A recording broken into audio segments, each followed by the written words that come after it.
അല്ലാഹുവിന്റെ ഹബീബ് മുഹമ്മദുർ റസൂലുള്ളാഹി സ്വല്ലല്ലാഹു അലൈഹി വസല്ലമ തങ്ങൾ ഭൂമിയാകുന്ന മാതാവിന്റെ ഗർഭാശയത്തിൽ കിടക്കുന്ന ഭ്രൂണ കുഞ്ഞുങ്ങളായ മനുഷ്യരോട് ഒരു പ്രഖ്യാപനം നടത്തുകയാണ്.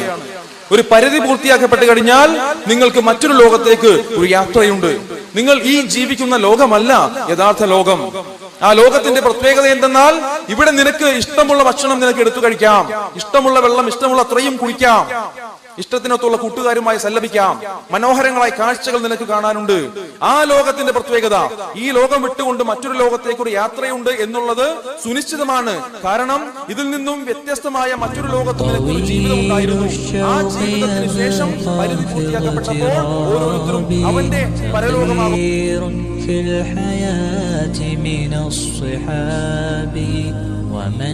يأمنك يا دنيا الدواهي تدوسين المصاحب بالتراب وأعجب من مريدك وهو يدري بأن